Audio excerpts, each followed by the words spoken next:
วันนี้มาก่อไฟทำขนมจีนน้ำเงี้ยวกันเลยค่ะซึ่งขั้นตอนแรกตั้งหม้อก่อนเลยนะคะแล้วหลังจากนั้นก็เทน้ำใส่หม้อลงไปเลยค่ะขั้นตอนต่อไปเราจะมาเตรียมวัตถุดิบที่จะทำขนมจีนน้ำพริกน้ำเงี้ยวในวันนี้นะคะก่อนอื่นเราก็จะมาตำกระเทียมก่อนเลยค่ะซึ่งก็จะมีกระเทียมขาวและกระเทียมแดงนะคะพอน้ำเริ่มเดือดแล้วเราก็จะใส่รากผักชีลงไปเลยค่ะเพื่อเพิ่มความหอมและความอร่อยของน้ำนะคะจากนั้นเราก็ใส่ตีนไก่กระดูกหมูซี่โครงหมูลงไปเลยค่ะแล้วแต่ชอบเลยนะคะอย่าลืมใส่รสดีผงชูรสและเกลือด้วยนะคะไม่งั้นมันไม่อร่อยหลังจากนั้นเราก็จะมาก่อไฟอีกเตาหนึ่งค่ะเพื่อจะคั่วน้ำพริกน้ำเงี้ยวกันเลยนะคะแต่ละคนมีสูตรในการทำขนมจีนน้ำพริกน้ำเงี้ยวที่แตกต่างกันค่ะแต่สำหรับหนูนิดแล้วหนูนิดทำวิธีนี้นะคะต่อไปก็มาใส่ดอกเงี้ยวกันเลยค่ะใครที่ชอบกินก็ใส่แต่ใครไม่ชอบกินก็ไม่ต้องใส่นะคะขั้นตอนต่อไปเราจะมาคั่วพริกน้ำเงี้ยวกันค่ะซึ่งพริกน้ำเงี้ยวที่หนูนิดใช้นั้นของหนูนิดเองค่ะ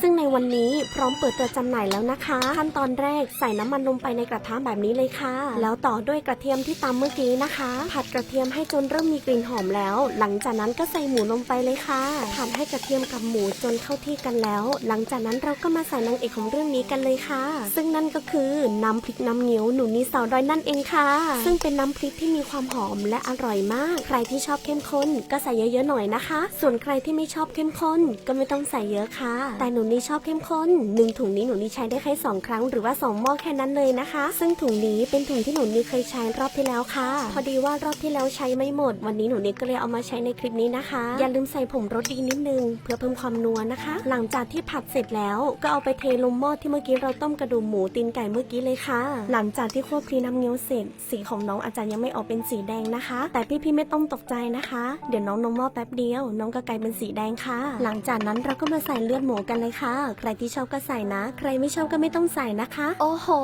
น่ากินที่สุดเลยค่ะตอนนี้น้ำเริ่มเป็นสีแดงแล้วนะคะยิ่งหลังจากที่เราดับไฟหรือปิดแก๊สน้ำยิ่งเป็นสีแดงกว่านี้เลยค่ะน้ำราดคือแดงจัดจ้านมากแล้วหลังจากนั้นเราก็มาซอยผักชีหอมกันเลยค่ะแล้วเทใส่หม้อแบบนี้เลยนะคะเพิ่มความหอมของรสชาติคืออร่อยมากถ้าใครไม่ชอบผักชีหอมก็ไม่ต้องใส่นะคะแต่หนูนี่แนะนำว่าถ้าใส่แล้วจะหอมและอร่อยกว่าเดิมเลยค่ะทุกคนดูสีสันน่าทานไหมคะถ้าพี่อยู่ใกล้หนูนี่อยากจะให้พี่ทุกคนลองชิมดูเลยนะคะเปิดหม้อมาคือหอมสะใจมากเลยค่ะอะไรก็ตามถ้าเราทำเองนะคะเราก็จะได้กินบุฟเฟ่ต์แล้วก็กินเต็มที่แต่ถ้าเราไปกินที่ร้านเราไม่ได้กินแบบนี้นะคะโอ้โห